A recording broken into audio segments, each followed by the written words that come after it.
Sir ये बताइए कि आज आप लोगों ने बॉम्बे हाई कोर्ट में जो अर्जी डाली है उस पर सुनवाई होनी है। आज क्या नया कुछ होगा, किस तरह से दलीलें होंगी? देखिए, दलीलें तो हमारी वही है जो पहले थी। सेशंस कोर्ट में भी वही थी, सीएमएम कोर्ट में भी वही थी, क्योंकि पंचनामा का कॉपी भी वही है और अरेस्ट मेमो भी वही है। सिर्फ जो नई चीज़ हमारे रिकॉर्ड पे आएगी वो ये आएगी कि सेशंस कोर्ट ने अपने ऑब्जर्वेशंस में अपने ऑर्डर में क्या ग्राउंड्स के हिसाब से इस बेल को रिजेक्ट किया है। तो सेशंस कोर्ट का अगर हम फैसले की कॉपी देखें तो उसमें भी ज़्यादातर चैट्स को ही आधार बनाया गया है। देखिए, जहाँ तक आरोपी एक की बात है, आर्यन की बात है, उसमें ज़्यादातर जितना हम देख रहे हैं व्हाट्सएप चैट के ऊपर काफ़ी रिलाई किया हुआ है। दूसरी चीज़ जो है आरोपी नंबर 2 की बात है, उनके खिलाफ जो है वो सिर्फ ये ज़्यादातर रखा हुआ है कि उनके पास से कुछ 6 ग्राम कुछ ड्रग्स वगैरह मिला है। तो लेकिन ये 6 ग्राम जो है वो पूरा का पूरा एक स्मॉल क्वांटिटी है। तो कहीं ना कहीं से सेक्शन 29 इन्वोक करके कॉन्स्पिरेसी दिखाई जा रही है। जहाँ तक मुनमुन धमेचा की बात है आरोपी नंबर 3 की, मुनमुन का जो है वो सिर्फ ज़्यादा से ज़्यादा 2 पैराग्राफ दिया हुआ है पूरे 21 पेज के अंदर, और वो 2 पैराग्राफ ये बोलता है कि कॉन्स्पिरेसी अगर है तो इन सबकी है, जबकि आज तक कोई भी ये प्रूव नहीं कर पाया है कि मुनमुन किसी की इसमें से फ्रेंड भी है या कोई रिलेशन में है क्या। तो ये कॉन्स्पिरेसी जो सेक्शन है इसको कम्प्लीटली मिसयूज़ किया जा रहा है प्रेजेंट केस के अंदर। इस मामले में जो एक नया मोड़ आया है, एक पंच जो है उसने बहुत ही संगीन आरोप लगाया कि 25 करोड़ की डील चल रही थी। तो क्या ये मामला भी यहाँ उठ सकता है, यहाँ रखा जा सकता है? नहीं, देखिए, मैंने वो एफिडेविट जो है जो पंच का जो फाइल हुआ है जो हमारे साथ हैं मुनमुन धमेचा के वकील अली काशिफ। सर ये बताइए कि आज आप लोगों ने बॉम्बे हाई कोर्ट में जो अर्जी डाली है उस पर सुनवाई होनी है। आज क्या नया कुछ होगा, किस तरह से दलीलें होंगी? देखिए, दलीलें तो हमारी वही है जो पहले थी। सेशंस कोर्ट में भी वही थी, सीएमएम कोर्ट में भी वही थी, क्योंकि पंचनामा का कॉपी भी वही है और अरेस्ट मेमो भी वही है। सिर्फ जो नई चीज़ हमारे रिकॉर्ड पे आएगी वो ये आएगी कि सेशंस कोर्ट ने अपने ऑब्जर्वेशंस में अपने ऑर्डर में क्या ग्राउंड्स के हिसाब से इस बेल को रिजेक्ट किया है। तो सेशंस कोर्ट का अगर हम फैसले की कॉपी देखें तो उसमें भी ज़्यादातर चैट्स को ही आधार बनाया गया है। देखिए, जहाँ तक आरोपी एक की बात है, आर्यन की बात है, उसमें ज़्यादातर जितना हम देख रहे हैं व्हाट्सएप चैट के ऊपर काफ़ी रिलाई किया हुआ है। दूसरी चीज़ जो है आरोपी नंबर 2 की बात है, उनके खिलाफ जो है वो सिर्फ ये ज़्यादातर रखा हुआ है कि उनके पास से कुछ 6 ग्राम कुछ ड्रग्स वगैरह मिला है। तो लेकिन ये 6 ग्राम जो है वो पूरा का पूरा एक स्मॉल क्वांटिटी है। तो कहीं ना कहीं से सेक्शन 29 इन्वोक करके कॉन्स्पिरेसी दिखाई जा रही है।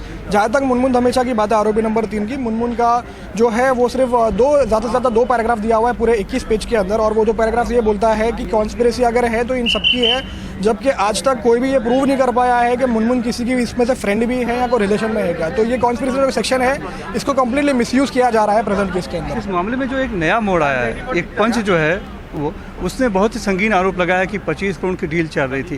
तो क्या ये मामला भी यहाँ उठ सकता है, यहाँ रखा जा सकता है? नहीं, देखिए, मैंने वो एफिडेविट जो है जो पंच का जो फाइल हुआ है जो नोटराइज्ड एग्रीमेंट है उसको मैंने भी परयूज़ किया हूँ, और उसमें वो ये कह रहे हैं कि उन्होंने ऐसा सुना। अब वो सुना है या नहीं है, क्योंकि उसका कोई रिकॉर्ड पे प्रूफ है या नहीं है, जब ये रिकॉर्ड पे आएगा तभी पता चलेगा कि इसमें कितनी सच्चाई और कितना झूठ है। क्योंकि अभी फ़िलहाल हमें देखना पड़ेगा कि क्या ये चीज़ कहाँ तक अभी चलती है और इनका एफिडेविट रिकॉर्ड, क्योंकि अभी तक जहाँ तक मुझे पता है कोर्ट में ये एफिडेविट रिकॉर्ड पे नहीं आया। एक नवाब मलिक ने वापस एक आरोप लगाया है, एक चिट्ठी दिखाई है जो कि एनसीबी के किसी कर्मचारी ने लिखी है, और उसमें सिलसिलेवार तरीके से बताया कि कैसे कैसे कब कब किसको फंसाया गया, कितने पैसे दिए गए।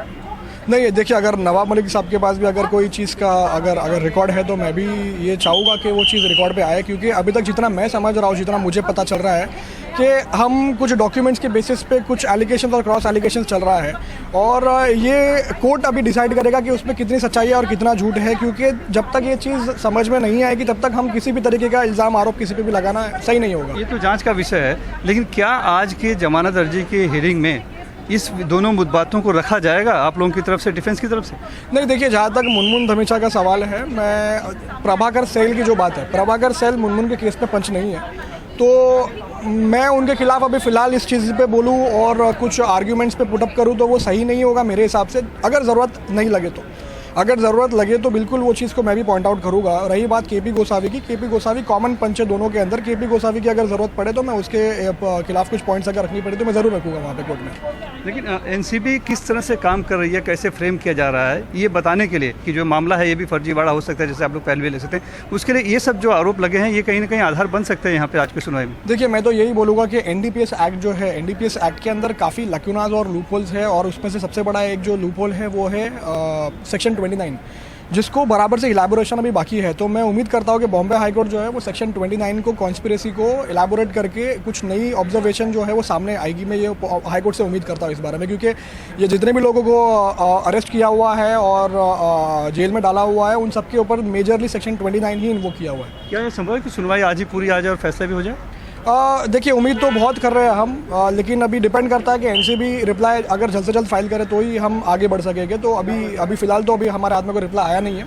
हम उम्मीद करते हैं कि अगर सेकंड हाफ में भी अगर रिप्लाई आ जाए तो हम आर्ग्यूमेंट्स के लिए उसको पूरी कोशिश करेंगे प्रेस करने के लिए। धन्यवाद। मुनमुन धमेचा के वकील हैं जो कि बहुत ही आशान्वित है और उम्मीद है कि शायद फैसला आज ही आ जाएगा। कोशिश करेंगे सुनवाई भी पूरी हो, फैसला भी आए और उम्मीद भी है कि शायद सभी को जमानत मिल जाए।